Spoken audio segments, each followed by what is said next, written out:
Good afternoon, and welcome to Arts, Culture, and Things in Between. I am Rose October, and I would like to take the opportunity to say thank you for joining us again this week. For those of you who are joining for the first time, welcome. As customary, I tell you a little bit about arts, culture, and things in between. Here it goes. Arts, Culture, and Things in Between is a program that features individuals who are gatekeepers of our arts and culture. They are not only performing artists, but also teachers, advocates, and scholars who focus on the preservation of the arts and culture.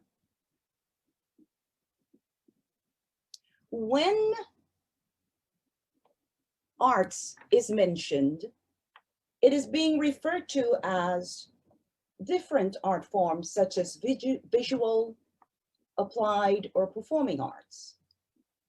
Examples of visual arts are painting, sculpting, filming, photography. Examples of applied arts are architecture, as in designing and or building a project. So a fashion designer would be considered an applied artist. The way that the fashion designer works with the different patterns and fabrics. A jewelry designer would be considered an applied artist. The way the jewelry designer works with materials such as wood, plastic, metal, silver, and gold, in addition to working with various types of stones. A furniture designer would also be an applied artist. The way the furniture designer works with various types of woods, the ways that the woods are cut and designed. Then there is performing arts, such as music, theater, opera, drama, singing, stand-up comedy, and as I get to the end and I say dance, it brings a smile to my face. When culture is mentioned, the middle part of the name of the program, it generally means the way of life for a particular group of people. So for this program, it is inclusive to mean the various groups of individuals that embrace ways of life. In other words, looking at attitudes and behaviors.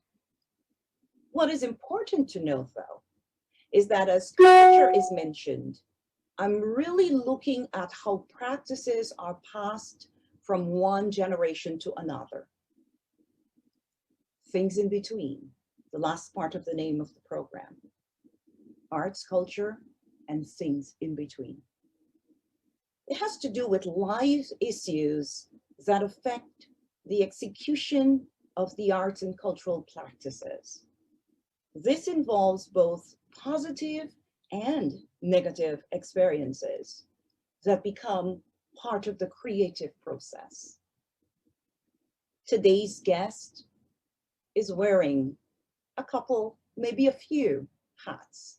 For sure, an applied artist, for sure, a performing artist. But let me share the bio with you.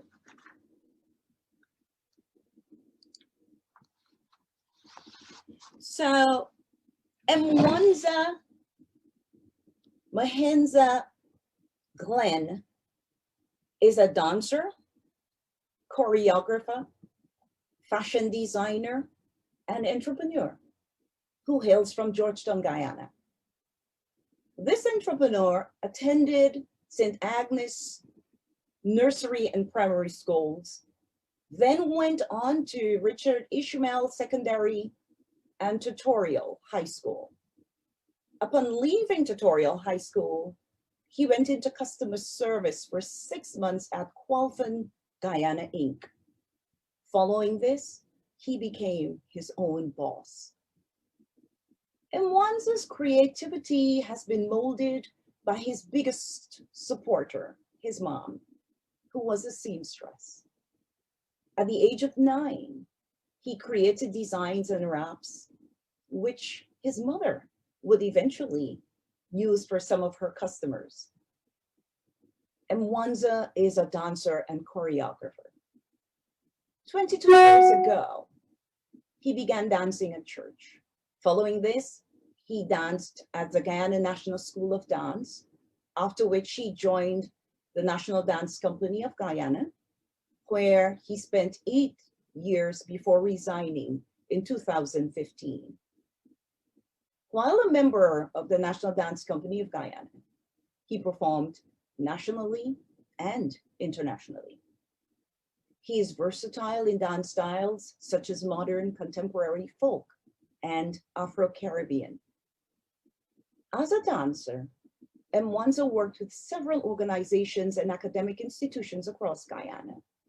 He facilitated capacity building sessions through dance for children and prepared many school children for the annual National Inter-School Mashramani Dance Competition. This year, he was a dance instructor at the virtual summer workshop series for children of the Guyana Cultural Association of New York. Currently, he is the assistant director of Free Soul's Dance Theater Company, where he also dances. And Mwanza, the choreographer. His choreographic ability has afforded him to work with many schools in various regions in Guyana. Some of the institutions that have benefited from his choreographic expertise are Let's Dance, Dance Studio 2008 Recital, and Unique Arts. His choreography was also featured in Leon Saul's Obia in Court. As a director, in 2011, Mwanza also had the opportunity to function in the role of the arts director for the project President Film Endowment, Beached. He has directed a Ministry of Culture, Youth and Sports event where African fashion was featured. Earlier this year, he directed the Bartica Republic flag raising ceremony. Mwanza is a fashion designer and entrepreneur. The Mwanza Designs is a brand that was established in 2009, and the Mwanza Design Studio took effect in 2016. This well-known and highly sought brand has won many pageants, graced many stages, copped several awards, and has been the choice of many local celebrities and politicians. Mwanza Designs are for the young, the senior, girls, boys, women, and men. Its scope is limitless. In 2011, Mwanza's work was featured at Theatrical Spectacular. He was the featured designer of the final act, which brought in the Afrocentric theme of the Guyana Fashion Weekend. This show was staged by Guyanese designer Sonia Noel. Other national events where Mwanza's work was showcased included Guyana's Ministry of Culture, Youth and Sport Emancipation Celebration, the National Dance Company of Guyana's Celebration of African Heritage, and Roraima Wedding Expo in Guyana. Internationally, his work has graced stages in New Horizon Model Extravaganza in Barbados, Red Runway in Trinidad and Tobago, and Mission Catwalk in Jamaica. Mwanza's love for pageantry has fostered him the opportunity to not only judge, but also to prepare wardrobes for several pageants. He has worked with Miss Universe Guyana, Miss World Guyana, Miss Bartica Regatta, Miss United Nations Guyana, Miss Guyana Africa Roots, Miss JC Guyana, Mother and Daughter Pageant, Miss Berbice I Am Big Deal Pageant, Miss Amerindian Heritage, Miss Caribbean Talented Teen, and more. And Mwanza has been recognized for his work. In 2015, he was the recipient of the Youth Award from the Guyana Cultural Association of New York. In 2018, he was awarded the Best Choreographer for the Ministry of Education Children's Mashramani Dance Competition. He also received this a second time in 2020. In addition, he's been the recipient of the Young Entrepreneurial Award from the Brand Youth 40 Under 40 in 2019. The journey and adventure of Mwanza's works are ever growing. Whether experimenting with fabric or movement, his voyage is beyond limits. He believes everything is achievable with the right mindset, drive, and passion. Mwanza's Designs brand is retailed at the Mwanza's Design Studio and Showroom located on Regent Street in the border area in Guyana, found in South America. Ladies and gentlemen, boys and girls, before I bring Mwanza on, let's just take a little sneak peek of who Mwanza really is.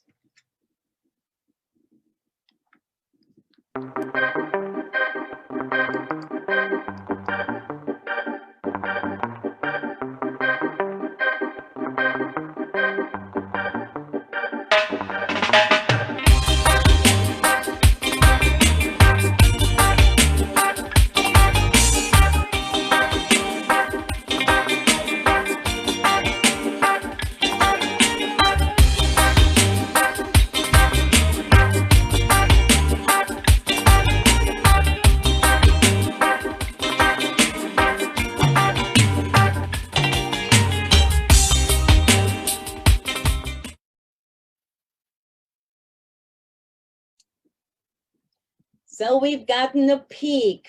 Mwanza. Welcome, Mwanza, Glen. You have to unmute yourself. Thank you, thank you.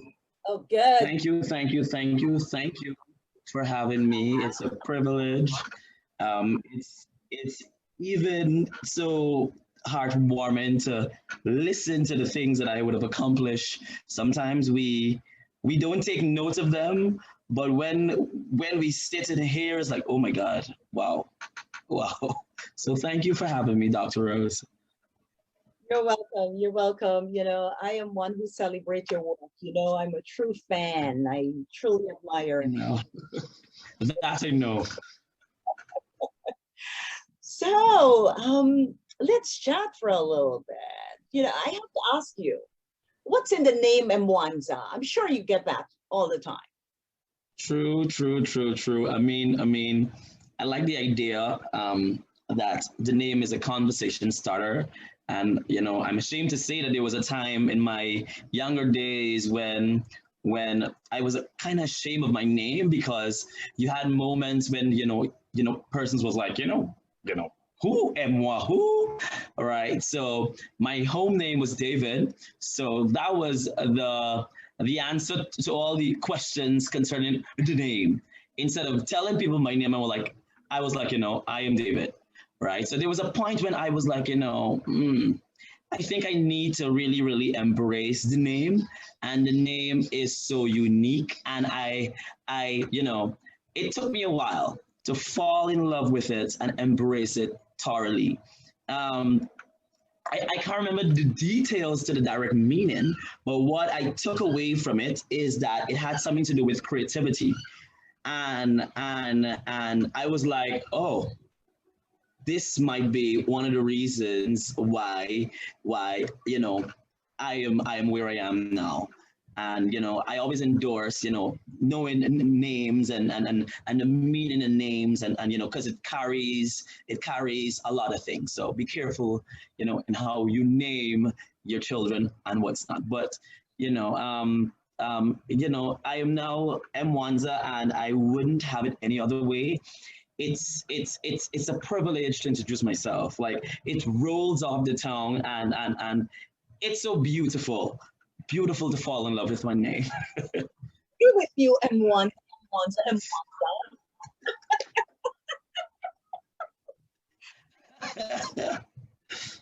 You've been watching your mommy sewing clothes that we call a seamstress in the Caribbean region. Mhm. What did you want to become when you grew up? Well, like growing up, like two of the things that I can remember that I really wanted to become. The first was a gynecologist, right? Was a gynecologist because I was really taken back, you know, with the amount of pain, you know, these mothers go through and the whole thing. And I wanted to find a way where I can make childbirth, you know, a much more beautiful experience, less pain. I was so little, and I had this, you know. And then the other thing I really wanted to become is a teacher. And, you know, I really, really like that. And I did some teaching also in the past, but, you know, like growing up, like watching mommy sew, I never, you know, it wasn't a thing for me to be a designer, right? You know, like I really got hold of it, possibly like nine, you know, I I happened in church too, you know. I attended a church where, you know, a lot of the members would wear these beautiful African apparels and what's not. And it was so pretty. And I was like, you know, how can I make it a little more pizzazzy, a little more cuter, a little more younger appeal? And that is where it starts from. So, mom sewing, you're watching her, and you're doing your own little experiment from what you said to me, unbeknownst to mom, right? Well, the experiments were done unknowing to her. Unknowing to her, because at that time I was like, you know, maybe, you know, I've never met another guy who was into tailoring. So for me in my little head, the whole feel of the machine work was a female shop. So I used to do it, but it was unknown to her. Like the other day, I even told her, I said, Mommy, you can remember when you used to be, you know, quarreling with me about tying my toes up. She was she was like, only, you know, only mental ill people would do things of that sort, tie, you know, tie scraps on their feet and their fingers. But I lately told her I practiced to do head wraps on my big toe. So while she thought it was me just randomly tying on my big toe, I used that as a head, and she was blown away because she didn't understand, you know. And you also said that, I guess once it came out, that you were doing your own little thing with the wraps, right? Mm. He would also encourage her customers. Yes, yes, yes. So what had happened too is that, so I didn't took that to mommy until a friend of hers saw my work, and you know, I was again doing my thing on the side, and a good day a friend was like, you know, what are you doing? And you know, and I show her this whole pile of papers with sketches, and she was like, oh my god, this is really really cool. And then she was like, you know, Celeste, you know your son, you know, sketches beautifully. And then she was like, no. So one day she brackled me, you know, cornered me. I couldn't run. So, and then she asked me to see it. Of course, it was a bit shaky, but her reaction to it was so what I was not expecting. It was so inviting. She was very much proud, and then she, you know, random customers would come and say, oh, I need this, but I don't know what to do. And the regular seamstress then would have referred to possibly these fashion magazines, you know, for styles and what's not. And she referred to my sketches, which was sweet, you understand? So that pushed me to sketch more because something was coming out, something was happening. And, it started right there. That dream started right there, right there. So designing as a child fascinated you? I mean, you're sketching, you're doing things with you're tying head wraps on your big toe. What about designing fascinated you as a child? I think the whole transformation side of it. I like the fact when you see someone on the road and a regular person who you would interact with, and then on this special day or this special event, when they put on this special apparel and it's a whole transformation. Oh my God. And that blew me away. You can actually transform a person. And back then, the transformation was only physical for me. But after practicing that over the years, I've learned that the transformation is not only externally, it's internally. Like I've got like beautiful remarks and reviews about my pieces, making people feel so good about themselves. And one of my models say, "Yo, dude, every time I wear your clothing, I feel like a king." So just that transformation, and that person with this new hairdo, and with beautiful clothing, and then, oh my God, you look so beautiful, you look new, you look different. And I wanted to be instrumental in that transformation. So when did you know that designing was for you as a child? When did you know? Okay. So this is very interesting too. So it was happening, mommy was sewing, but still it was just a thing that I like doing. I remember I used to sitting in church on the ground next to my mom. And this is even early up in the days. And I remember, doing these sketches, and I would draw the faces and try to draw the model hair in curls and, but like, I remember like in first form, in like grade 7, we had an art examination, and, there was several options for you to do. And one of the options were sketch a dress that you would like one of your fellow peers to wear at the school's annual pageant. I'm like, okay, since I do a lot of dresses and I draw these dresses and mommy liked them and her clients like them, why not do it for this art exam? And I took it away and, dress and what's not. And then when I got my report, I got 95% in art. And then it didn't stop there. Miss Angela, she was like, yo, that was pretty. That was like, I can still remember the dress that I drew. She was like, yo, that was pretty. So, being in high school and around other fellow peers and you see where their passion is being fostered for what they're going to do in life, then I was like, this is kind of good. My art teacher like it, my friends in school like it. And then I was more so open to things on television where fashion is concerned, and, seeing the transformation, realizing that I can be a part of it, realizing that I can add my own touch, my own approach, my own cuts, and, that's where I had the awakening moment. This can actually be something that you can do. What was ever design made? You remember? Sorry, I didn't hear that. The very first piece you ever made. You remember? So one of the first pieces that I made, I think. Okay, this is funny. So I had the opportunity to shoot with a local model agency, and the guy was like, "Oh, we want to shoot you. Your work, you have anything, you can bring it, what's not." I was like, cool. So I got some fabric, and I remember mommy came out like about 11 p.m. and she was like, "What are you doing?" I'm like, "Oh, I'm trying to make these few things to the shoot in the morning." She said, like, "You're crazy for the morning?"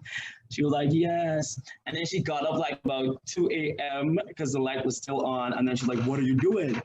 And she's like, "Why, what are you doing? You should go to some sewing school or something."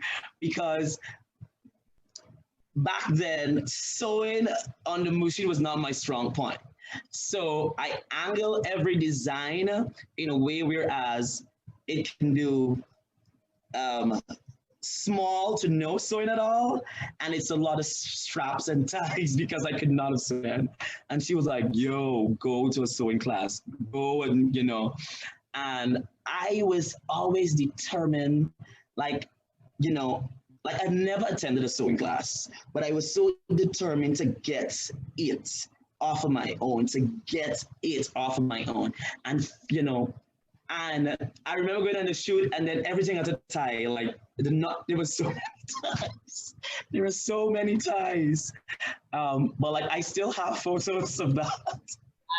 But it was so beautiful, and that's the thing I do up to now. Like I have dresses I would have done like about 6, 7, 8 years, and it's hard for me to get rid of it because like you see the growth, and that's really that's what keep me grounded.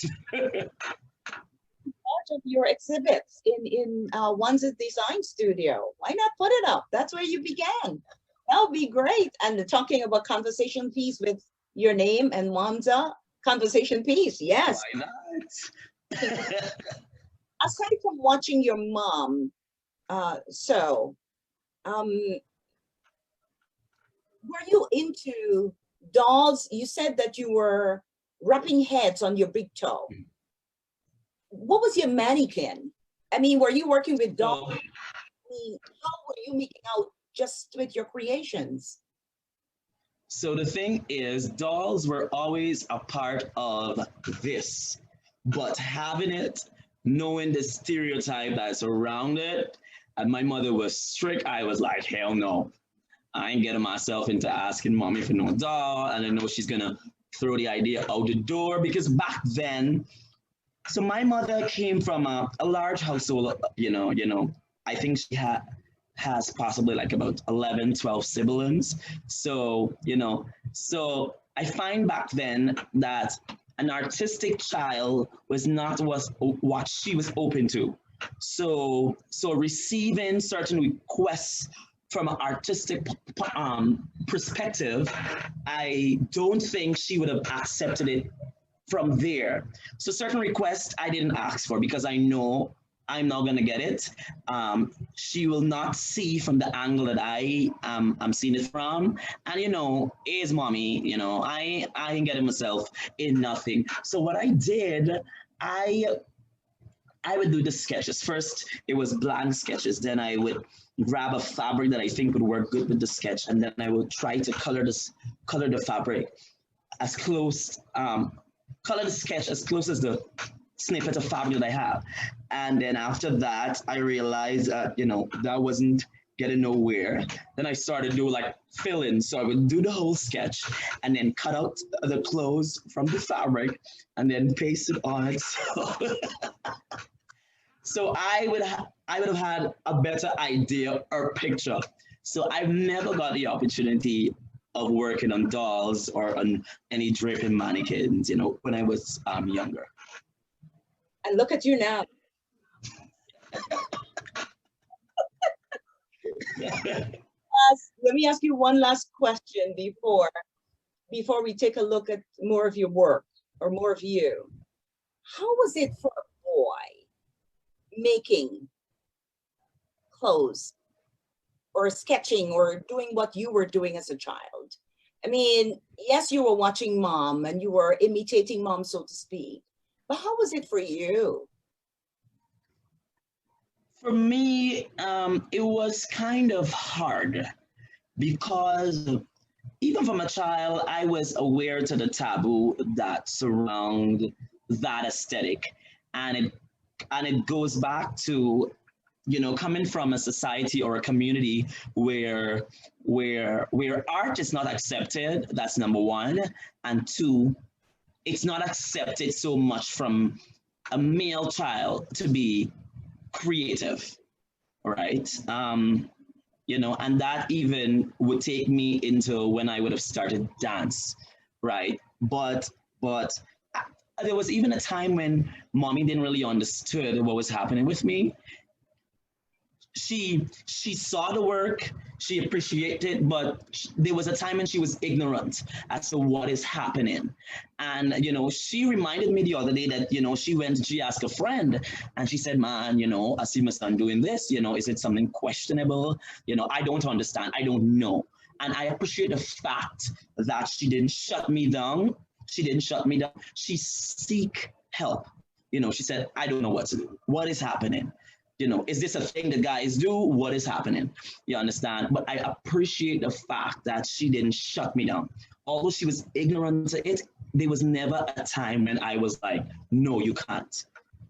Sometimes when I thought that would have been the answer, that was all in my head, right? But she sought after help, to get to understand it. And her, it's a thing, it's a cool thing, you understand. And with the rate he's going, I think he's going to be big, you understand.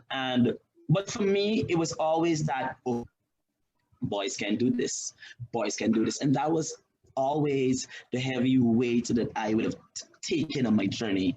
Looking back at that now, what I know now, I would totally tell myself then, push earlier, do what you have to do earlier. Tell mommy about what you want to do earlier. You understand? Had I done that, she would have seek help earlier and give me that okay earlier. And but it was just analyzing society and how they accept things, and you don't want to be looked at a certain way, and you don't want to be judged a certain way, but you still want to be accepted for who you are. You still want to be an artist, but you can't give it your best potential because, right? But it's a thing that I endorse now, like having, and when they talk to me about their kids and what's not, and because of what I do, they're like, my daughter's doing this or my son likes this. Right there, I try to push for early sightings of creativity, and I endorse that they harness it and try to make it what it should be, because I think when it's early, when they get to see it early, then they have a chance to develop it early. You understand? And that's a thing that I think,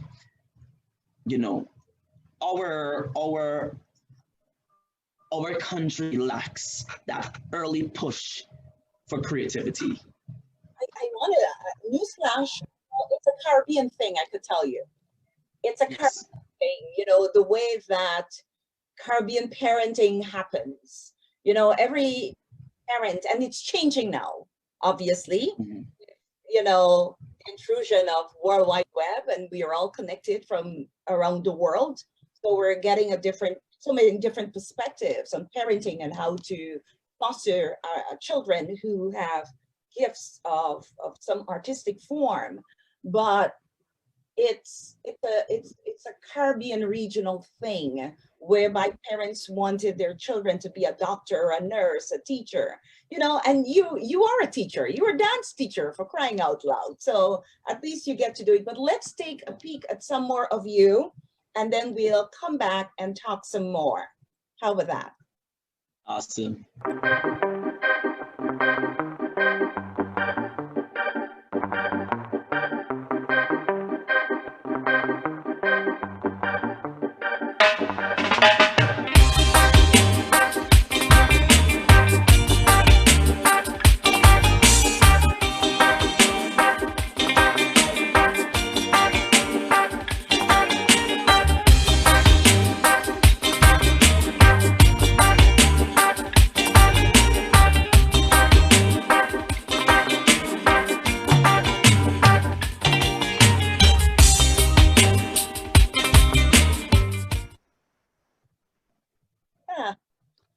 Was that the younger Mwanza or what?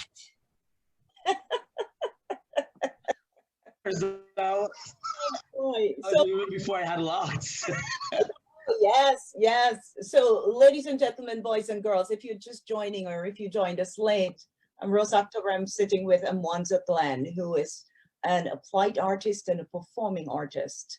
So, Mwanza, you started dancing in church. How was that for you as a boy? How old were you when you started showing interest in dance at church? So the fun part of it was the church I attended was so beautiful. It was a culture hub, and it's the foundation for everything culture in my life. Everything culture in my life. So I'm thankful that I was open to that from an early age, right? That was the House of Israel, right? And Afrocentric and so dance was a thing. They had the dance ministry, they had singing ministry, they had youth ministry, they had the male ministry, female ministry. So there were so many activities to keep you occupied. And the Zion Creation Culture Group was my thing. Was my thing. That's where I saw. So as a child sitting in church, I saw guys dancing in church. So that was a thing for me. So that helped me to be a bit more open. I'm like, okay, guys are dancing. Okay, that's the way to dance. Awesome, cool. Let's do this. So started in church, and the teachers in church then saw my potential, and I felt really good from the reviews and the remarks and what's not.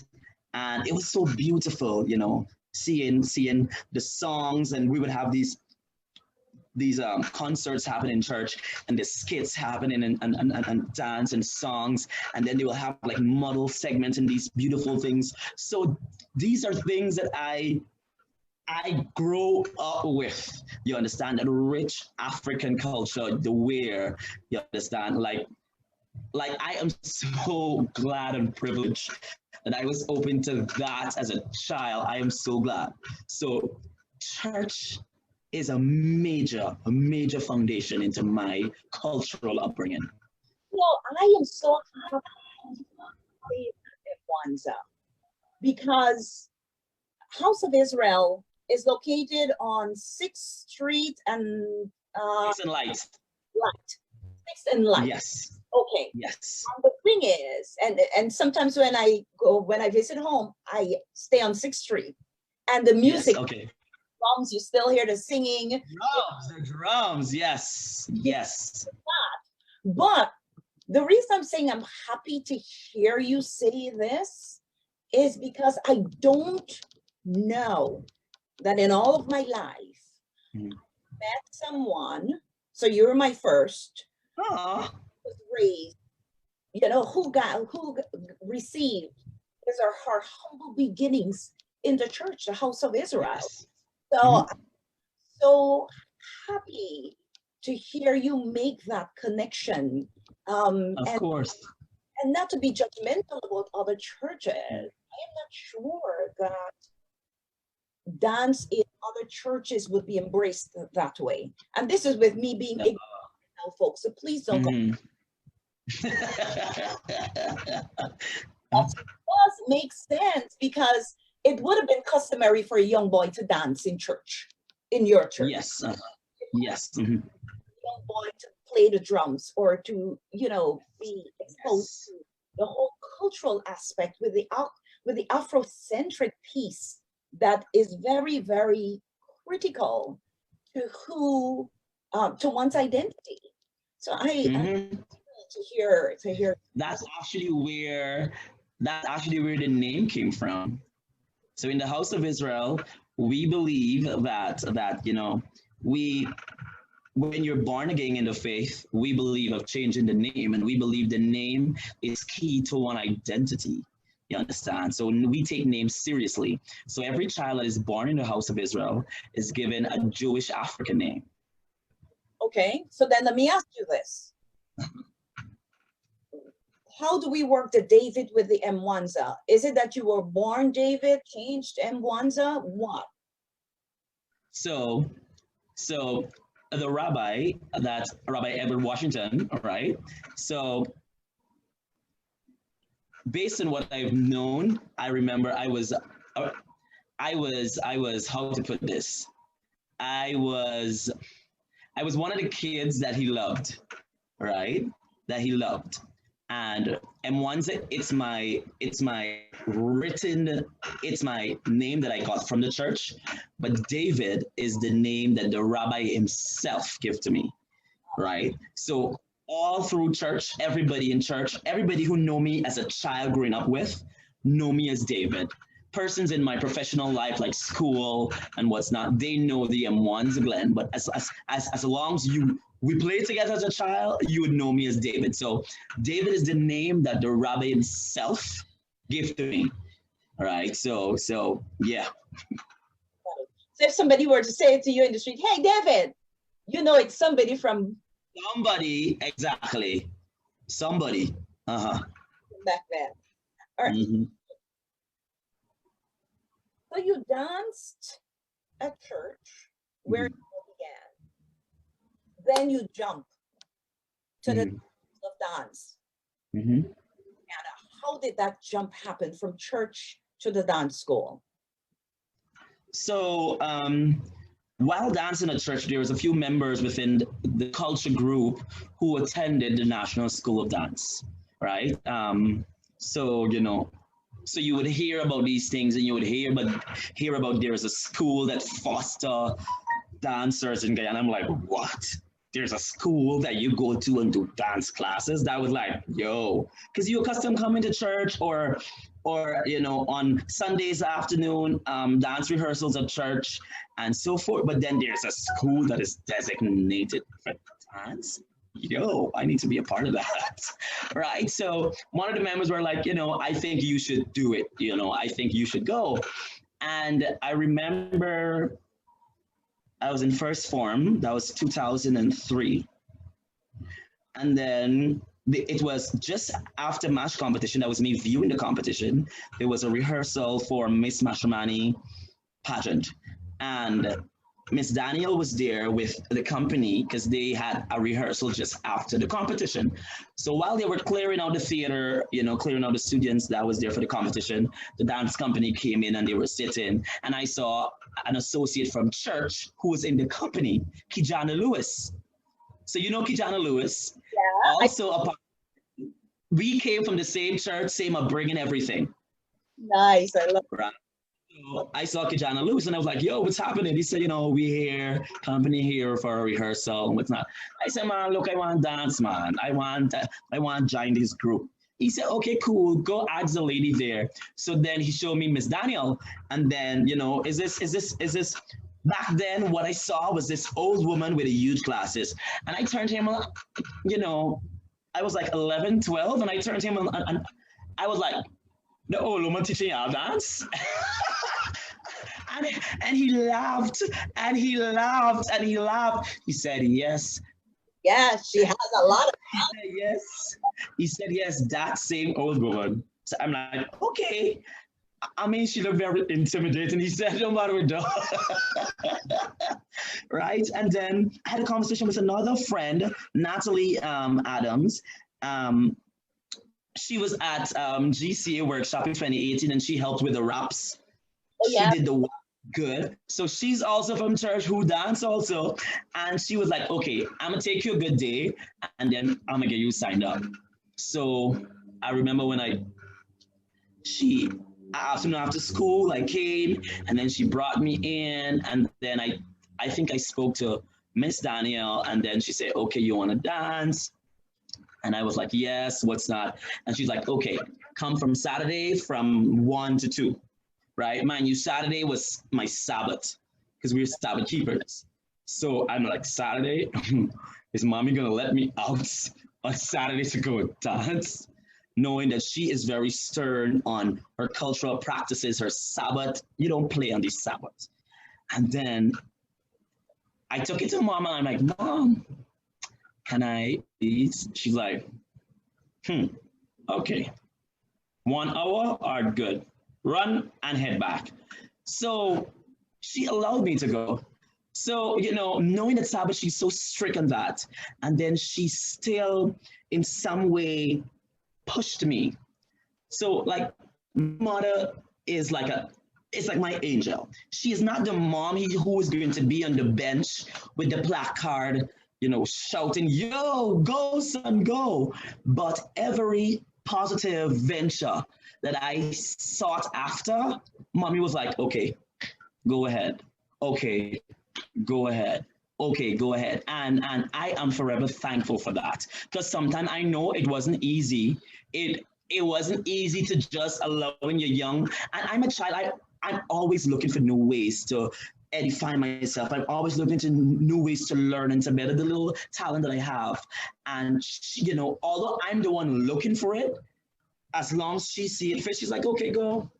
Okay, go. I want to take a moment and applaud mommy. I really want to Yes. applaud mommy and all the mothers who are supporting their children. Now Yes. you also spent 8 years with the dance company. You grew up. That's correct. School that you got to the company. You danced with the company for 8 years. Then Yes. resigned, and then you went on to Free Souls. Yes, that's correct. Now, if you can quickly make a connection, emphasis on quickly, make a connection between your experience with the National Dance Company of Guyana and then link that to how you got involved with Free Souls, because Free Souls. All right. So uh, I was with the company actually even more than 8 years because I remember so there was a period when I left the school because I was being punished by my mother. Because, yes, because we live in Kingston and my high school is through Wilford Avenue, which is like a 5 minutes walk. And I was heading to school late. I was late. She said, you late for school, you're late for church, but to attend dancing, you're on time. So she was like, all right, I know what to do. And she took me out for about 3 years. And after I'm finished with CSEC, then I went to gain permission to rejoin. So when I joined the company back in 2008, it was the same year when Cairo Festa came back to Guyana. So right there and then I was doing preliminary B, advance, and company. When I rejoined in 2008, I was doing 3 classes, 2 school classes and company classes. So sometimes I go in the studio from 5 o'clock and I never leave till 8, 9. All right. So it was so beautiful. My time at the company, it was so fulfilling. And what brought me to that conclusion is like on my trip to Jamaica, every time I travel, I always try to walk with a pair of tights, dance wear, so I can do a workshop, a class, experience someone culture anywhere I go. And I was in Jamaica and I did a workshop with Ashe Performing Arts. They're like a triple threat combination of singing, drama, and dance fused together. Beautiful Ashe. Ashe is well known, right? And we did, I did a workshop with them. And then I remember during the workshop, the director was given a combination, and then I was like, I wasn't getting the combination. So I just raised my hand and I asked him, okay, so whatever it was, do I have to transition like this or that? And then he said that, and I was like, but if I do that, then I wouldn't end with this result. You understand? And then he was like, okay, yes. And then he was like, you had ballet training. I'm like, no, I didn't have ballet training because the company is modern based, but because of the foundation of the company from these ballet stalwarts, you have that foundation intertwined somehow. And people do see that on you when you dance. And, and so from that, I know that, whatever I was doing or whatever I learned from where I was, it was working. And it was working for the good, because here's a stranger, seeing the work. I had another experience in Barbados when I did another workshop with NCF, National Cultural Foundation, and a friend took me to the coordinator, John Hunt, and John. I think John went to school with Andrea, Miss Vivian's sister. Yes. Yeah. Yes. I think John and Andrea went to school together too. And then, I went, back then I was a bit not the dancer body. And I was like, I would like to do a workshop, I'm in Barbados for a few weeks, And then, he answered me in a way like, okay, come sister time. All right, let's see. So he weren't the one who was carrying on the workshop, but he came in like when the workshop was like half and he was just sitting watching. And then, we dance and I dance and what's not. And when I'm finished, I'm like, Mr. John, thank you very much for the opportunity for, I'm here for, and thank you. And then he was like, okay, you were very, very good. The next session is tomorrow. I hope to see you. I'm like, Mr. Hunt, I'm leaving tomorrow. He was like, you're leaving? Cancel your flight. Cancel your flight. I was like, no, I'm leaving tomorrow, Mr. Hunt. So this is this guy who answered me, very Larry, okay, whatever. And then he is now asking me to attend a next session. It tells me that, what I've learned from the school and the company, it played a pivotal role into my whole dance career, in my whole dance life. And that is coming from a person. I came from a Afro-Caribbean style of dance, and I fall head over heel with modern and contemporary, and how the body move, and there is no definite movement. It's just movement. It's feel like if I should join you in the dance right now. Please do. No, but I feel it. I really, and I really like that you're paying homage to the National Dance and to the dance company. My humble beginnings too, both of them, and it's not just about dance. It's building character. It's also about building character because look unassuming if people don't know that we dance. That's it. Yes, and that's what you just shared. Go ahead. That took me away even with you two. The first time when I saw you on stage. Bad now, Emma. We are not. I'm wagging my finger at you. We are not going to go there. Okay, I'm not.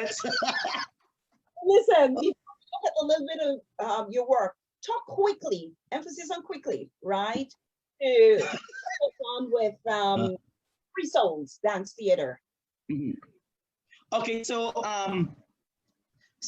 I resigned from the company in 2015. I was at a point where my career as a fashion designer, it was getting very much taxing. It was there was a workload that I needed to push into that direction, and it's actually what paid the bills, right? Dance in Guyana is no longer something that we can actually pay the bills on, right? Being frank about that. But I needed, and it's a decision that I had to make, and I had no regrets making it. And then a friend of mine, Kijana Lewis, he was like, I want to start my company. There's a need for a different perspective in dance, and I would like to start my company. And I was like, okay, but can you work with my timing, because I had my workload happening and what's not. And then that's where it started. So Kijana started his company, and then he invited myself and some other members, and that's where I got into Free Souls happening and what's not, basically. So for those of you who have joined us behind the time, I'm sitting with Mwanza Glen, dancer, designer, entrepreneur, you name it. He's done it, he's doing it, continuing. And let's take a look at some more of who he is and what he does. And Mwanza Glen.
I remember that. That was a couple of years ago at Guyana Cultural Association's Guyana Family Fun Day. Sunday.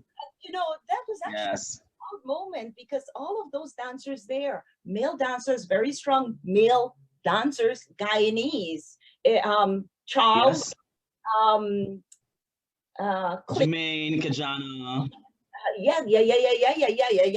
I'm glad that we got to see that. I'm so happy. But let's look a little bit at how you have worked with children, done choreography. You've worked with children for quite some years now, and I'm giving you kudos as teacher. You know, as a teacher, very strong and dedicated dance teacher. You have worked with children's dance groups. Is there a favorite children's dance group that you work with? I don't mean to throw shade.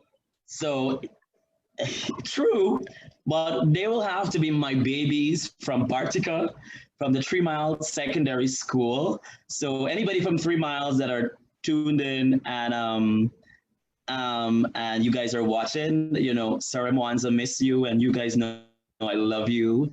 Um, I've been working with 3 Miles since 2017 for the MASH competition, and you know, it's an out of town school, so it's one of the location people would think, you know, nothing good would come from. So I've been working with them from 2017 up until this year, and I'm not saying this to put to toot my own horn, but through working with 3 Miles, we've taken the first national championship for the secondary school national competition to Bartica for the first time. That was 2018, and we did it again this year, 2020. So, and that is because, you know, the students, they were so dedicated and they prove themselves worthy for that, you know, coming from a far off region, Region 7, and they would have been competing with the Josh Young representative, which is normally the one to beat, you understand? And, you know, I remember at their flag raising in February when I bought some medals and I gave to each child, you know, I was trying to let the crowd in Bartica know to, you know, how special it is, you know, how special and dedicated these children are, and how big this title is to them. And Dr. Rose, I broke down in tears. I am very emotional. And I got emotional, you know, because I know where they came from. And I know M1 is not the easiest teacher to work with. And these children, every time they surpass my expectation. And when I see my choreography on them, it's like, oh my God, it thrills me. It thrills me. That's why I always believe a choreography does not stop when the teacher is finished. It's when it's on stage and it's internalized by the dancers. Because that's what the crowd see. The crowd don't see the teacher teaching and the, you know, and the 300 times they have to do it back. The crowd sees the dancers on stage. So my favorite will have to go to my babies from Bartica. I love it. I love it. So your choreographies have been quite children because of the combination of the high quality work along with the costumes. So of course. No, that is a must. That is a must. You believe that the schools you work with for the dance competitions have an edge because of your abilities as a designer too? Of course they have an edge, and this is a thing that they know, and that is why they rehire me. Again, I'm not the easiest of persons to work with as in terms of the creative process. I'm so crazy where creativity is concerned, and sometimes the teachers are like, Mwanza, I think this is too much, Mwanza. I'm like, too much? Nothing is too much. Nothing is too much. If I can't get it, I can't work. And sometimes when I look back at my behavior, I'm like, oh, dude, I think you're a bit extra. But it's like when you want that ideal piece you you don't want no missing links. You want when the audience receive that piece, you take them through a story for that 3 minutes, and then they're like, okay, I got it. Every single detail and prop. Like I remember this year, the DHM at 3 miles. Well, she was a new DHM, so this was our first time working together. And then, she was like, "Oh, Mwanza, I think we're I think we're out of funds, so there's no way that we can do what you want to do for the finals." I'm like, okay, that's good. And I just hung up the phone, and that was it. So she know that is not the Mwanza. She know that is not the Mwanza. You understand? And then I got back a call like about a couple of hours after. Okay, Mwanza, we find a means to get what you want. And then when we went to the final, and everything was so beautiful and so forth, she was like, Mwanza, thank you for working with us. I now see what you're talking about.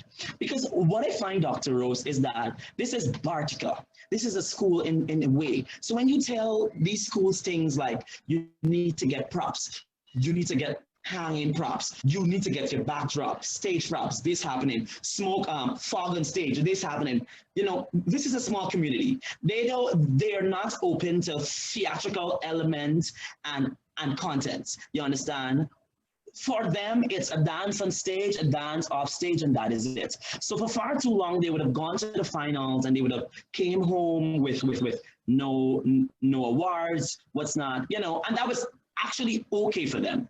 They never see dance as this important kind of thing with all of the elements. They never saw it like that.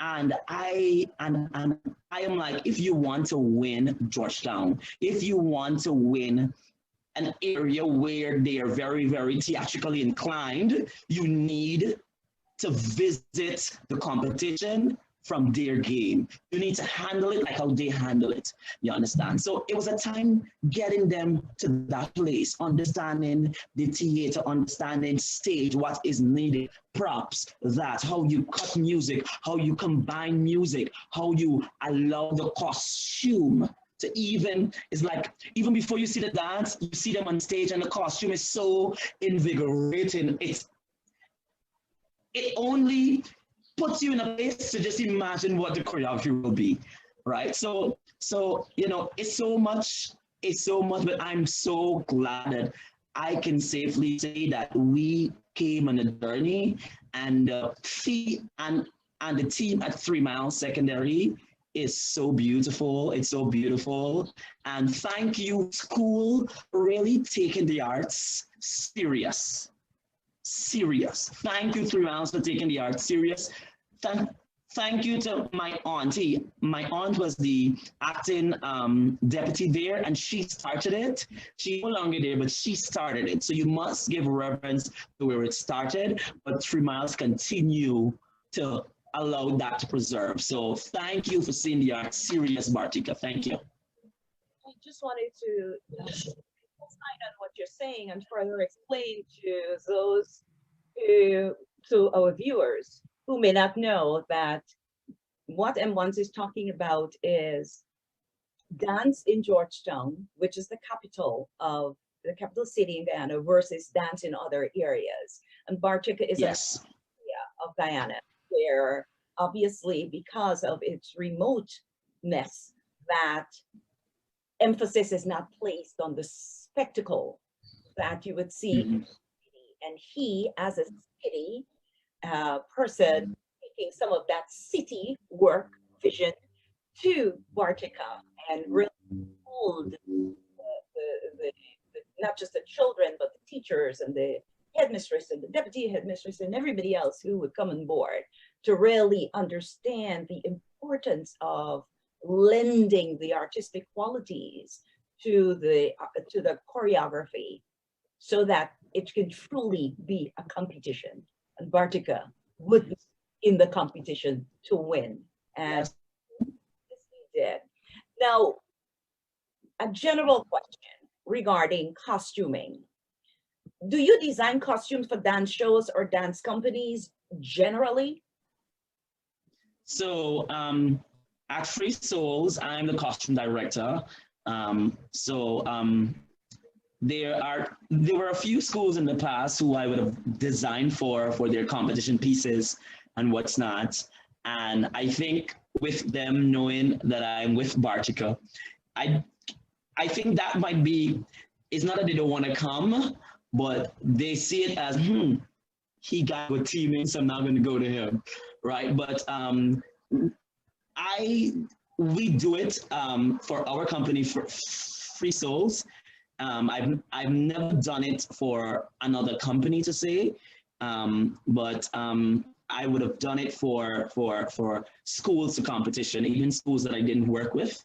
You know, knowing other dance teachers and they know my work, they would have asked me to have it done for them. Okay. All right, so let's take another peek at Mwanza's work. For those of you who've joined late, I'm sitting with Mwanza Glen, dancer, choreographer, fashion designer, entrepreneur, and the list goes on. Let's take a peek at more of his work.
The one and only Mwanza Glen. I dare you, you don't know another person by the name Mwanza.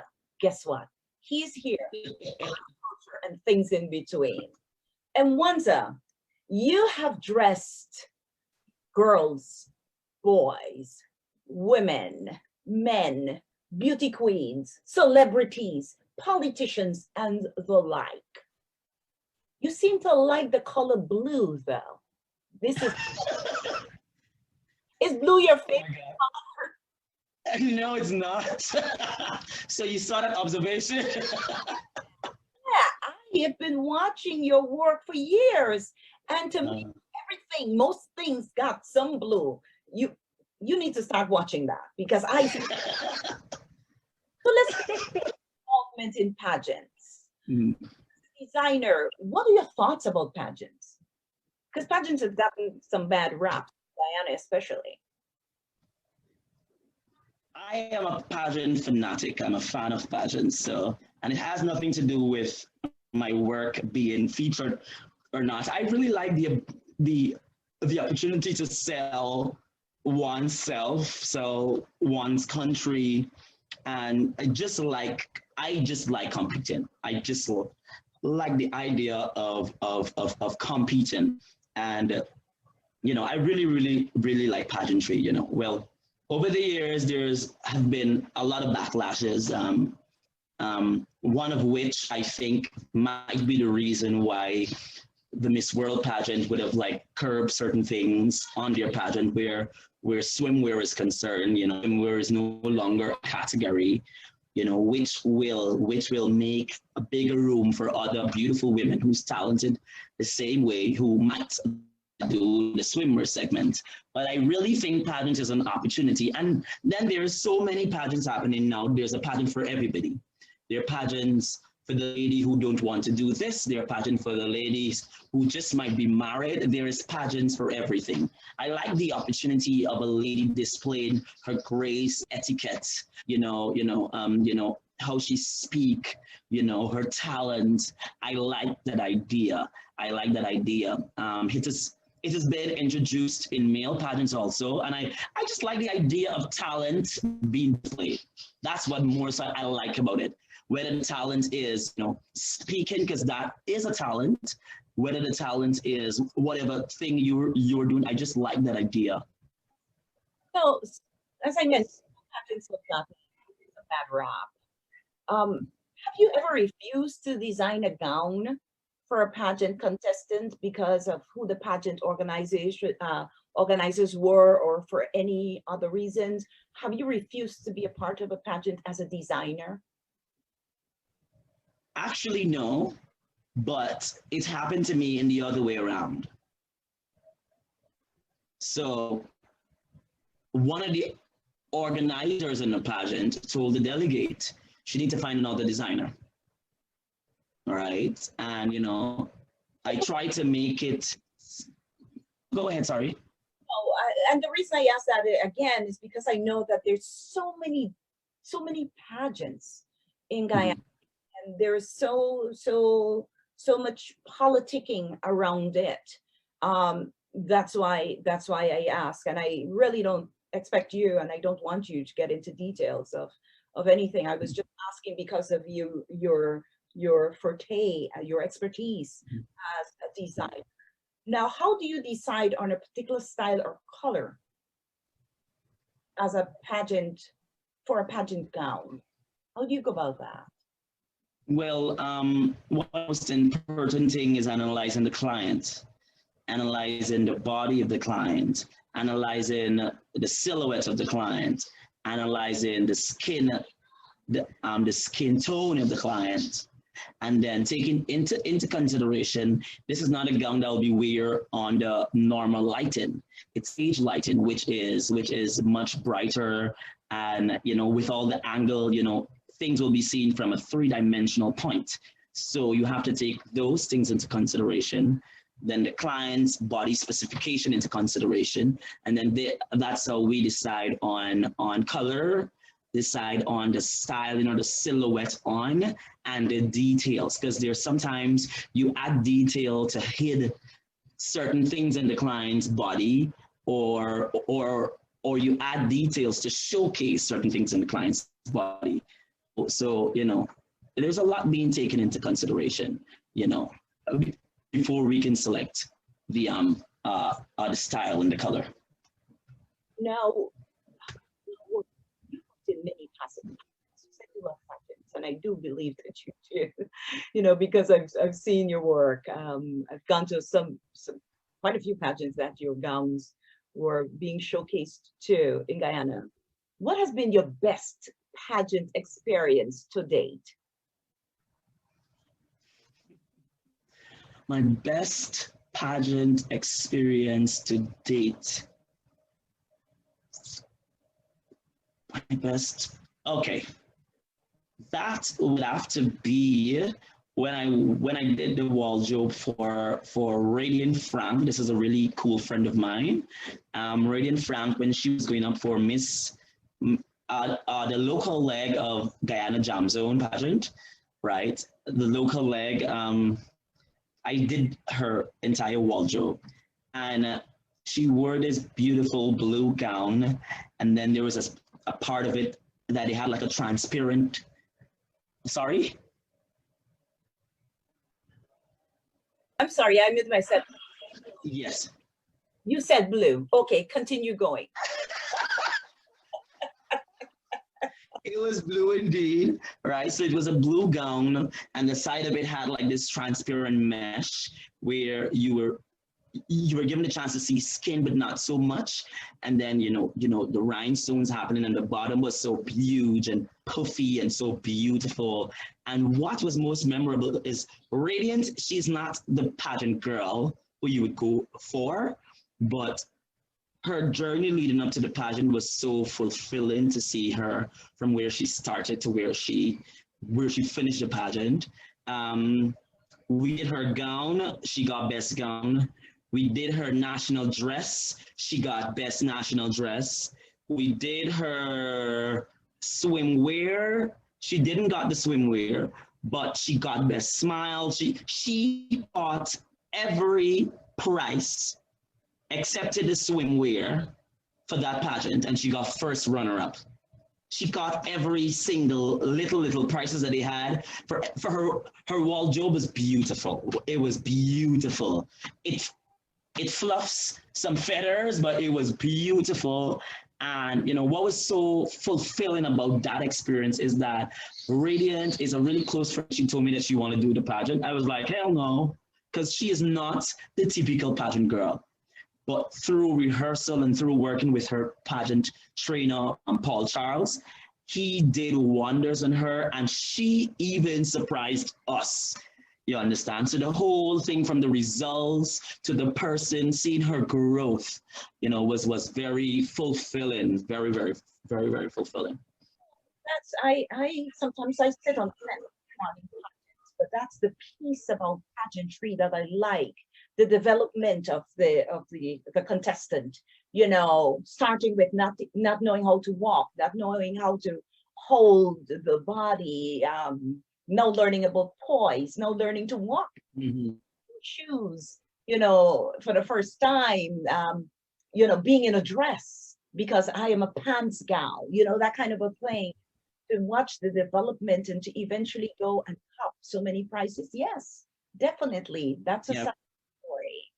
I want us now to take another sneak peek of more of your work, because I'm beginning to get a little excited about what's. So for those of you who joined us late, I'm Rose October, sitting with Mwanza Glen, fashion designer, dancer, choreographer, entrepreneur on arts, culture, and things in between. Let's take a look at Mwanza's work again. But looks are just to deceive the ugly. Walks like she owns an empire, but empress, that's nowhere near her. Lady Madam, the it lady, the girl she's called, but don't be fooled. For what's on the outside is the opposite of what's on the inside. Watch as this collection unfolds, from Lady Madam, as they see her, to Queen of the Dam, as she sees herself. Mwanza Glen gives to you his 2018 Haute Couture Fall Collection, From Lady to Dam.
love it, love it, love it.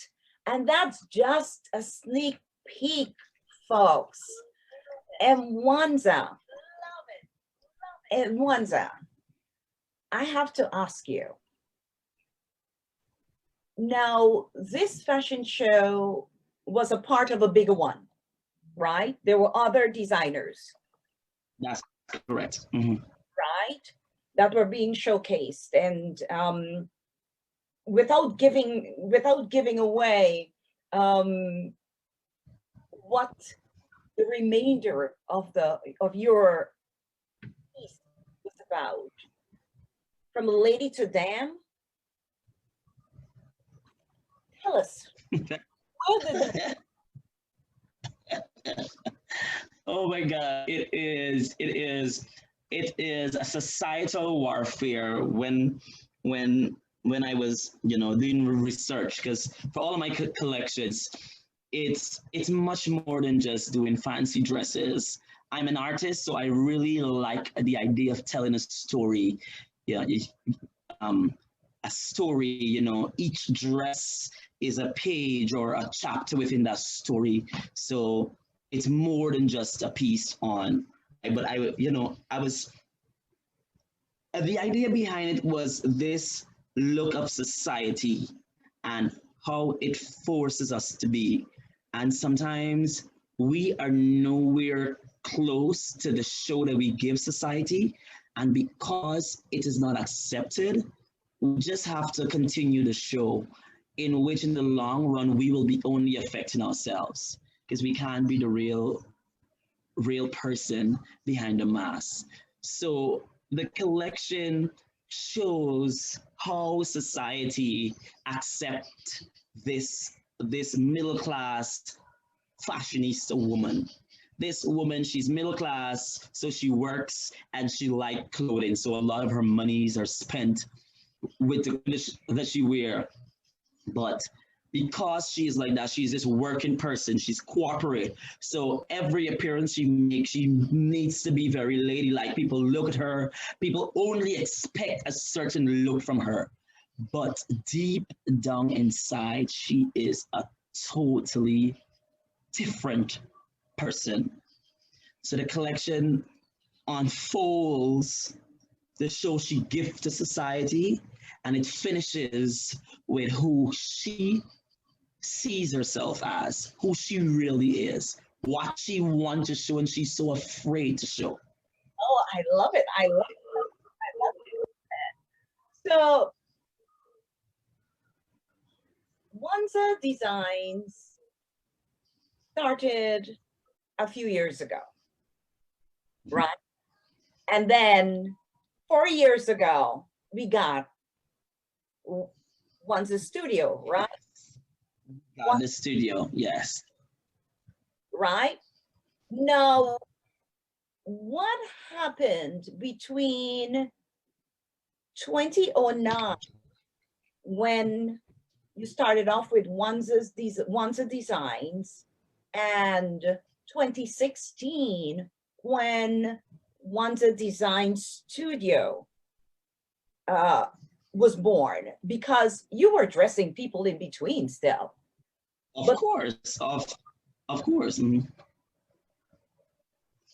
I was working from my home studio. Well, before I even started working at home, I was dressing people even before I could have sewed.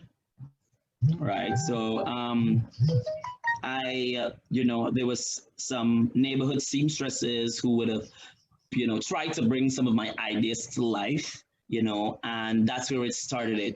Person sewing for me, and then I started sewing for myself. So I remember when Mom got her home, she was like, "Okay, I'm designating this corner for you.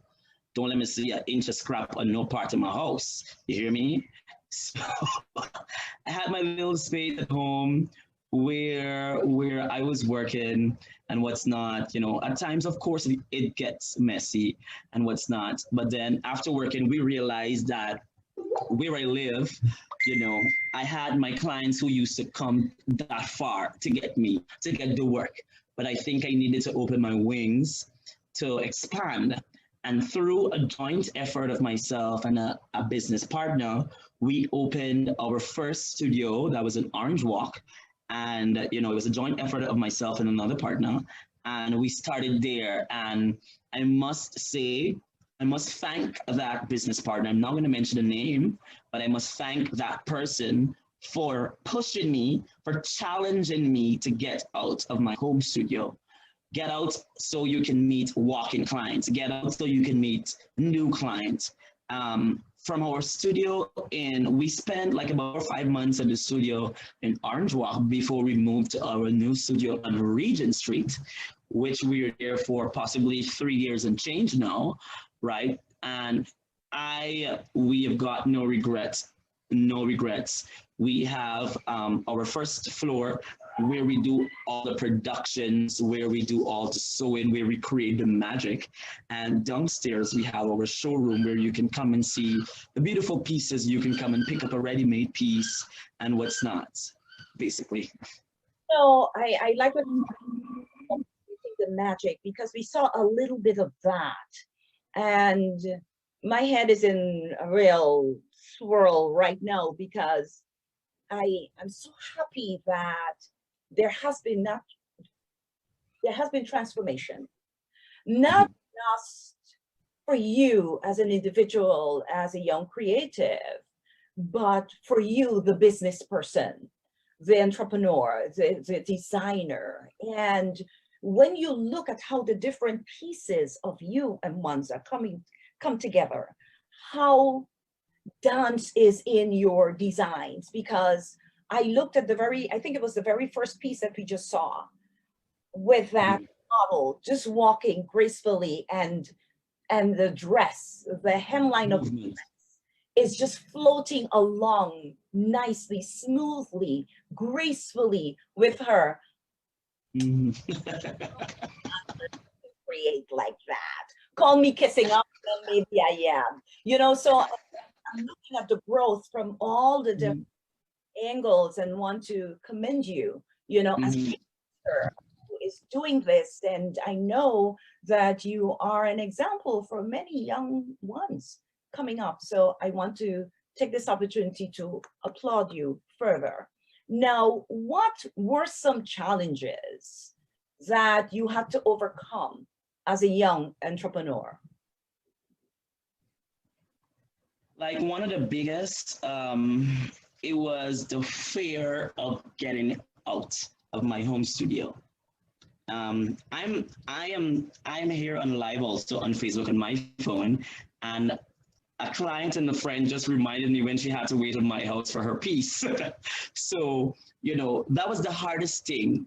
Coming from a place where I'm comfortable and I know that finances is coming in, to a place where I have to find a month's rent, to a place where I have to deal with utility bills, for a place where, in addition to all of that, you have to set an ambiance. So the clients, when they walk in, they have some sort of rationale as to who you are, what your clothing is about, and that whole designer and client experience that I could not have given to my home. Can I do that? Is it within my reach? Would it be too expensive? What will happen if I don't make this month's rent? What will happen? So that fear had held me back, right? That fear. And 4 years after, it's nowhere easy, but I know how to handle it. I know what I need to do.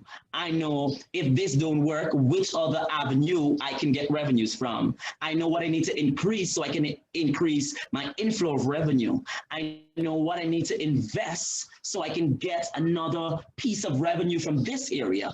So it pushed me to be more creative on the business side.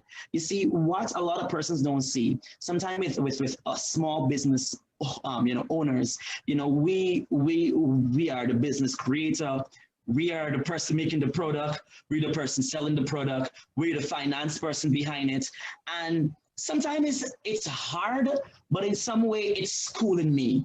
And with my bad experiences and with my bad takes on so many things, I learn how to be better the next time. So for me, it has been a school every day of my life where business is concerned. I must say, from my short time in customer care, I've learned how to deal with my clients. I've learned how to deal with my customers, and every day you meet a customer that is different, and you learn from that one how to deal with another one of that sort. So it's every day. It's like a school for me. Every day you learn, you live, you learn how to be better.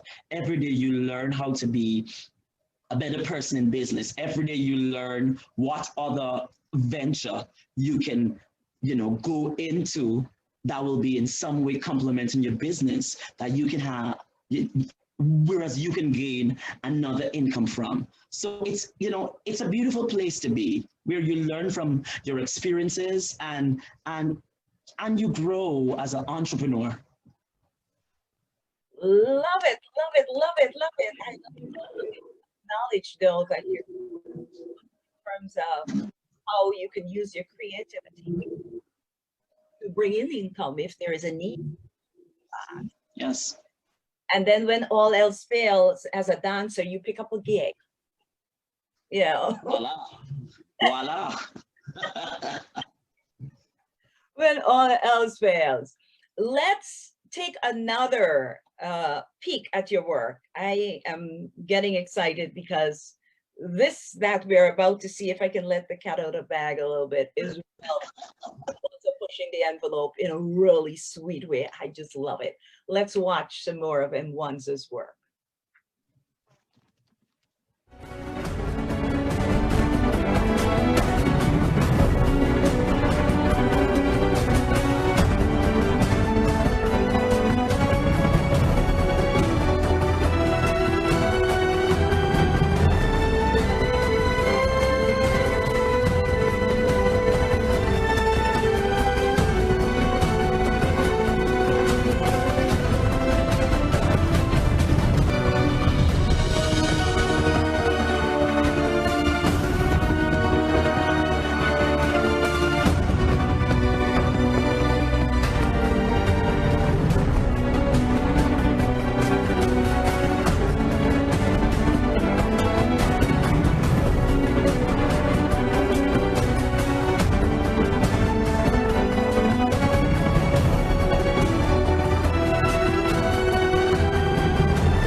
looks are just to deceive the ugly.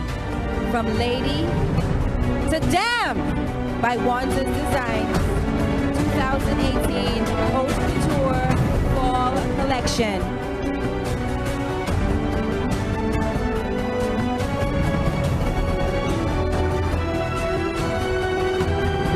Ladies and gentlemen, the mastermind behind Mwanza's Designs 2018 Haute Couture Fall Collection, Mwanza Glen.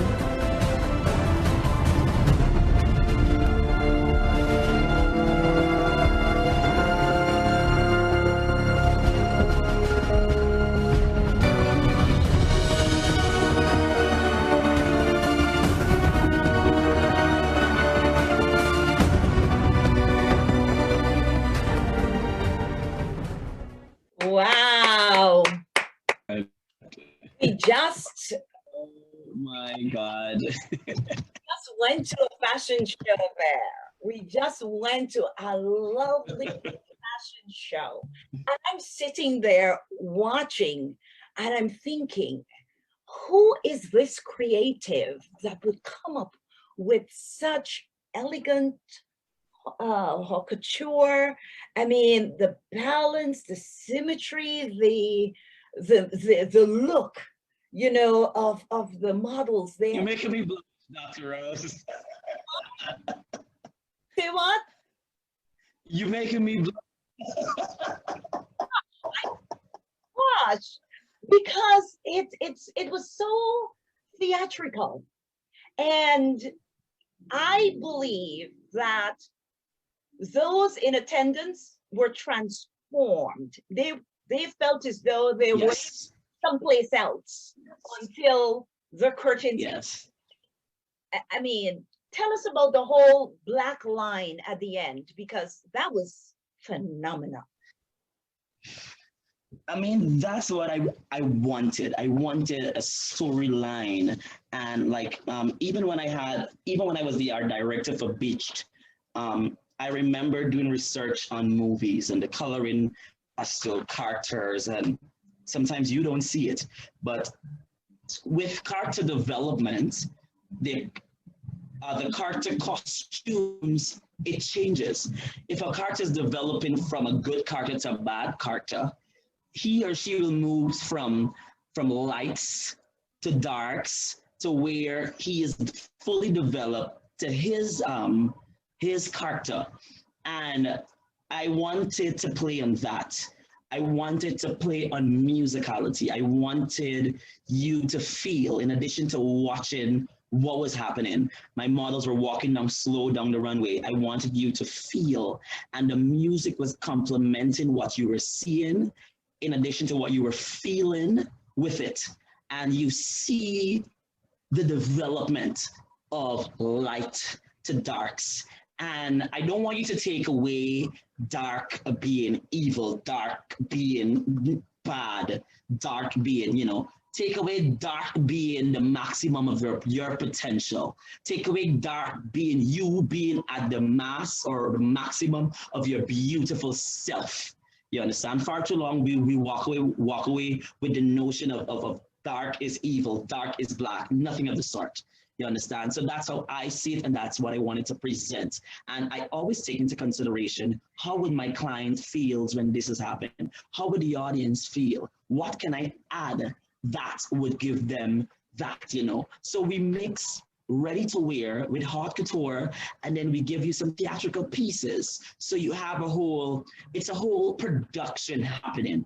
And I had gotten it my way, you would have even seen a difference with the lighting. You understand? Because I believe a production has so many parts, and every single component lends to what the director or what the creative, you know, wants to do. That is one of my best collection up to date. It was so hard. I've had friends, random people to walk in my studio, and they sat and they helped me, like because my studio is in the heart of town. friends are always stopping by, and I'm always standing for that. You understand? And that was a combination of. So I had my cousin. She was like 8 months pregnant, and she came over and she was helping me with certain stones and help pace it. And it was a combination of beautiful people that make that. I would be silly to say, that's in Mwanza, all in Mwanza there. It's a combination of friends that help me, whether it's verbally, whether it's morally, it's a combination of people. Because I can't do it alone. Sometimes I want to give up, and there's, like I had my friend there, Kijana Lewis, one of my really, really special friends. He was one there, and he is the one. You have this one friend when you're not sure about something, and this friend is very, very hard to please. And this one friend is going to tell you the honest truth. And sometimes you don't want to hear that. That is Kijana. And sometimes we just roll, you understand? But he always let me know what's up. If it's good, if it's not. And even there was a few pieces that I was like, I'm not sure. I want to take this out. I don't think this part is giving me a transition to the next. What should I do? I'm like, he was like, nah, leave this right here. This good, this giving me this. You mightn't see it, but I'm seeing it. I am the audience. So it's a combination of a lot of things. And even the things that I don't know, I always research or go out to ask, because I don't believe that you can do it on your own, It's a combination of beautiful people that makes my work what it is today. About the guys. The guys were wearing this share. I don't want to. It's always sexy, How was it as it played out in real time for the audience to receive that? Well, listen, of course, this is Guyana, and of course, there's a lot of ignorant audience seaters or audience members who are sitting. They will giggle. But I wanted to use the men as a sort. Sometimes we're living in a world where we're trying to strike a balance, but there is still a notion of excessive masculinity and it being superior, right? So I just wanted to use the notion to show femininity and to show it in some way of a superior notion. I really wanted you to see women as queens, women as the breadwinners of home, women as the end of a success story, so I really wanted to play like a subtle notion in the guys, something subtle. Maybe if they could have just walked out there naked for me, that would have worked. You understand? I wanted to show the men bare. I wanted to show the guys there, but I didn't want the attention to go on them. Just them bare. And this beautiful queen adorned black with hints of white of feathers on her head, with a beautiful fascinator. And she just walks in with this necklace that goes out into this wing-like effect.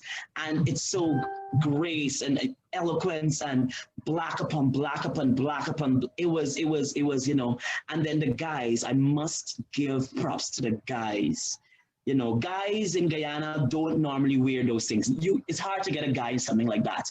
But Isaiah and another dancer, as soon as I said Kwe, Isaiah will say, I'm ready to wear Mwanza.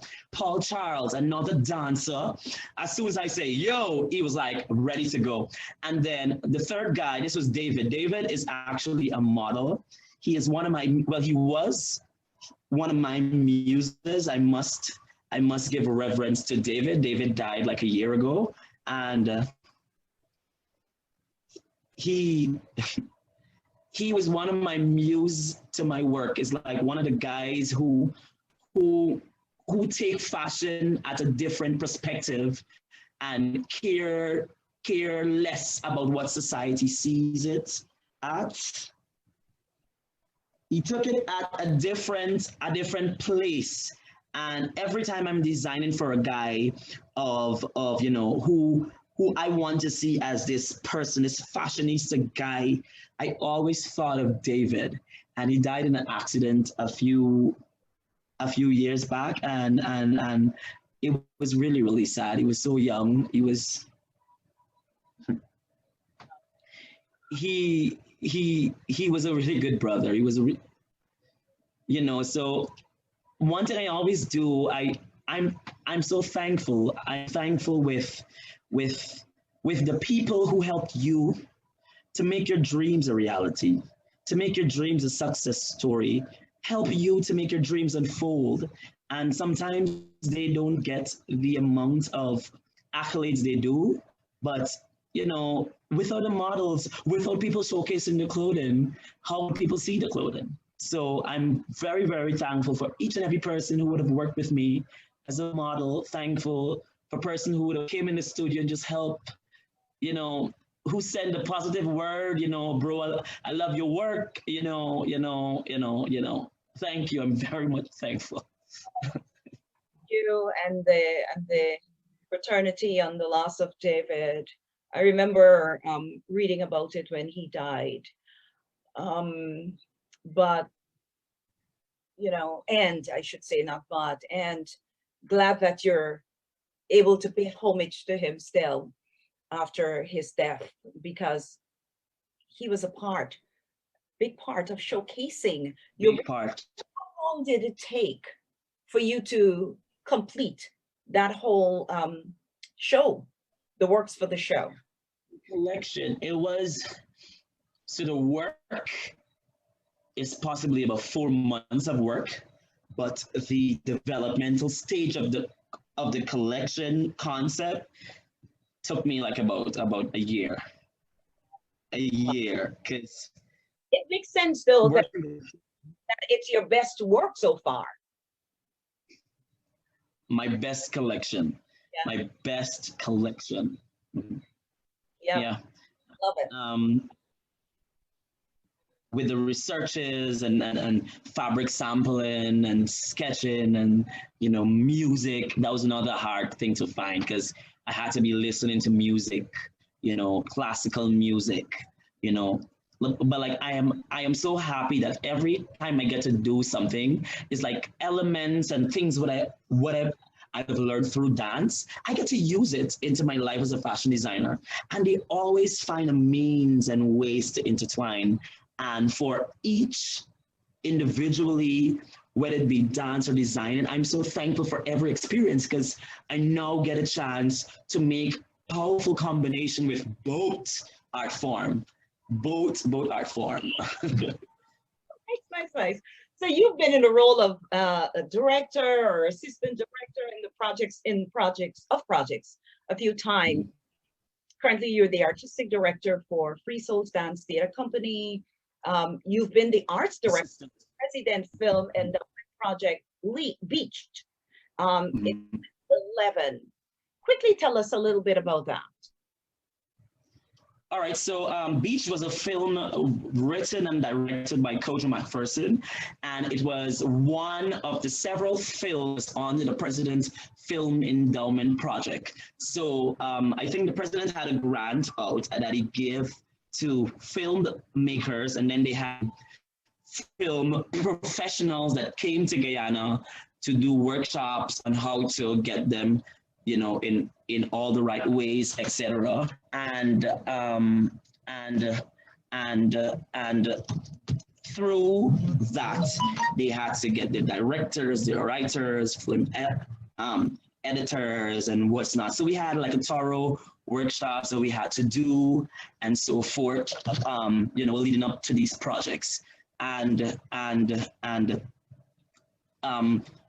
I was the art director for Kojo's film, and it was so beautiful, because the things that you would see in movie, like certain sets and so forth, that you just see, oh, there's a random red or there's a random blue tractor in this whole green pasture, and you might not see it as anything, but it's a rationalized concept of colors and complementing set, doing research on what the set is about, and getting every color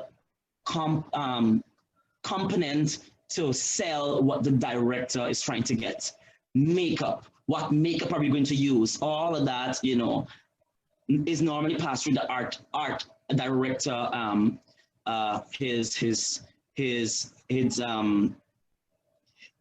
his line of work, you know, the things that he got to really okay on. So makeup and all of that. So it was a lot of things. But while I was the art director, it was my first film. I was also learning the process, you know. We had to be filming from 3 a.m. to like 7 a.m. 3 a.m. to like about 6 days, that's most quiet because you don't want to have a random car pass and it's peeping. So the late night sleeping, the early morning filming at the seawall, up and down, makeup, like around that period, I had my first camera. So I was the wicked one in the bunch who used to got up and I used to snap photos of everybody sleeping on the floor because, I mean, we're on set and you're tired. Find a corner and grab a nap. So it was beautiful. It was a really nice project. I've been working with Free Souls alongside Hijana, you know, planning productions, working on productions. It's hard work, but it's always rewarding.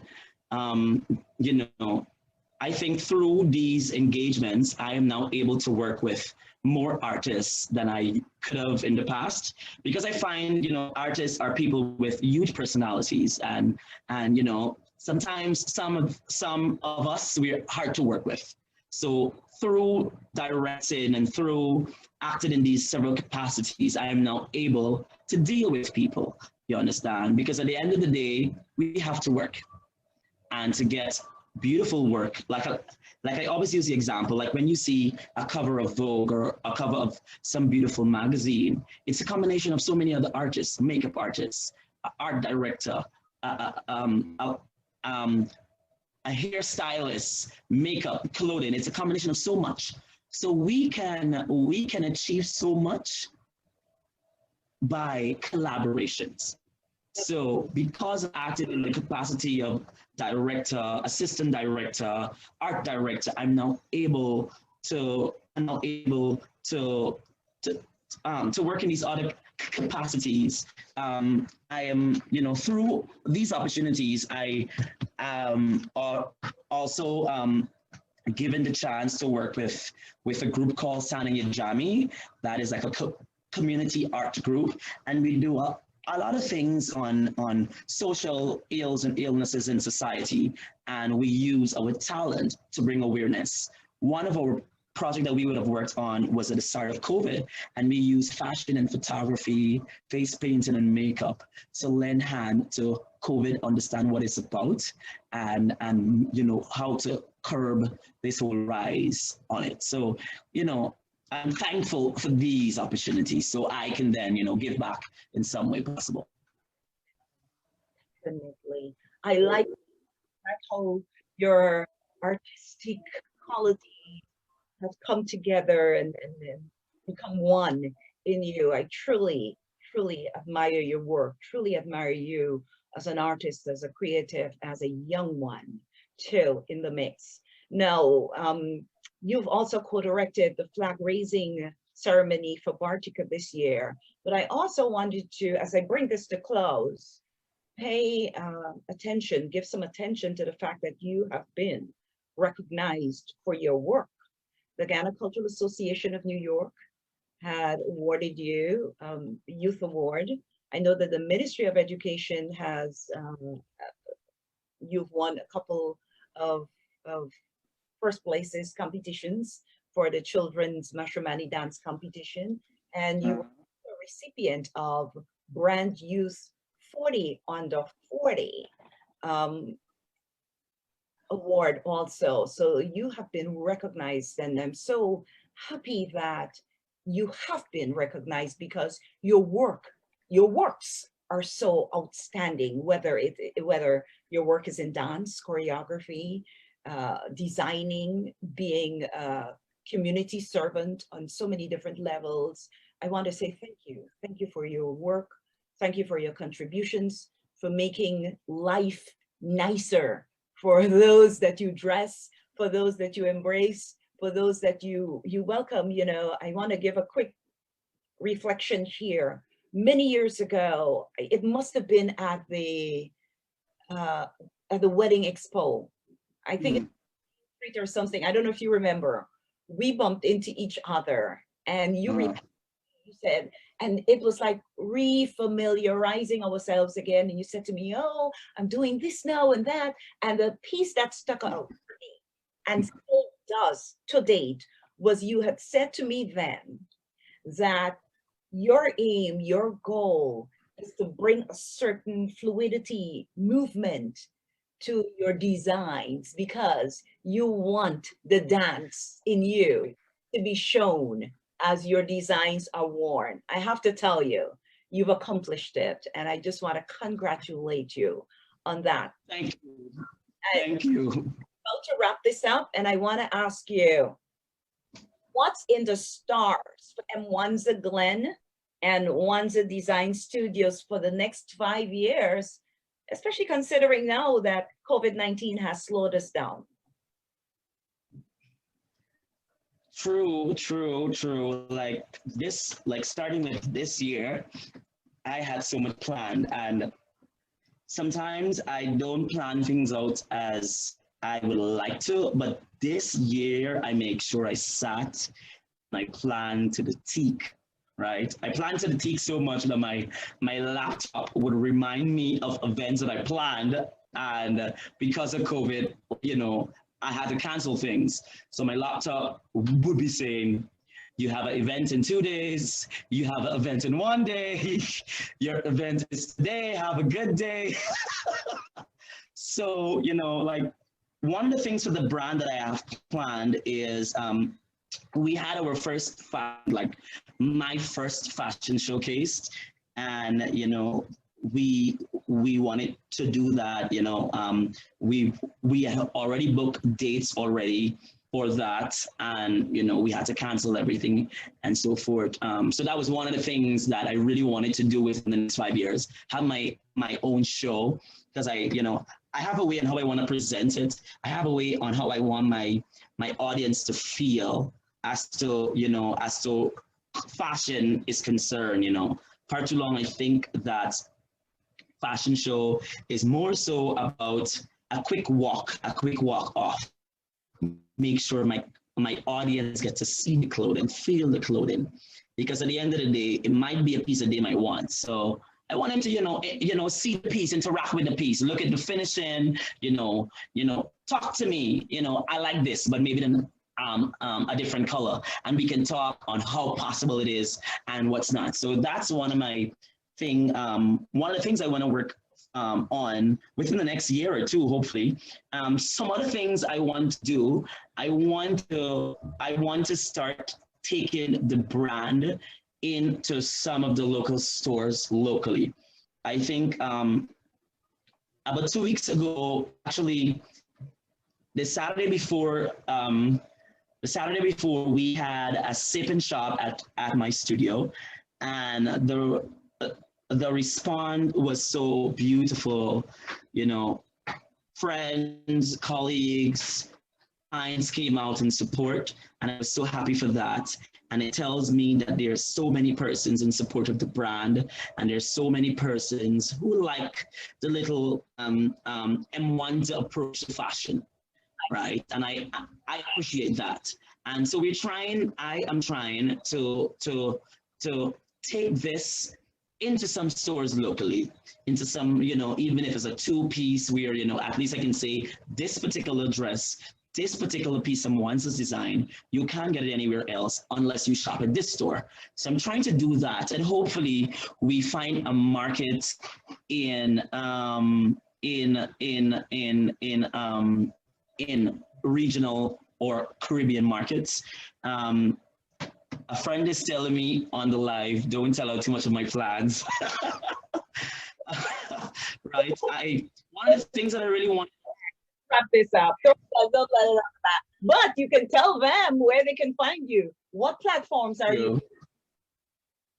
So one thing I want to do before I say that, like one of the ventures I wanted to do is in some way find a medium to give back to society where design is concerned. Because I believe there's so many young people today. Like I remember when I was gonna come in, I'm still not there, but I'm still practicing. But I think that when I was younger in that day, there weren't a place that I could have, or a designer who I could have gone and say, man, listen, this is what I want to be. Can you give me some sort of directions on what I need to do, what I need to equip myself with if this is what I want? So one of the things I want to do is to allow my studio to be like a safe haven for persons who are somewhat interested in the field. If you're serious, that is, if you are serious, you understand? Come and let's have a talk. Come and let's have a talk, right?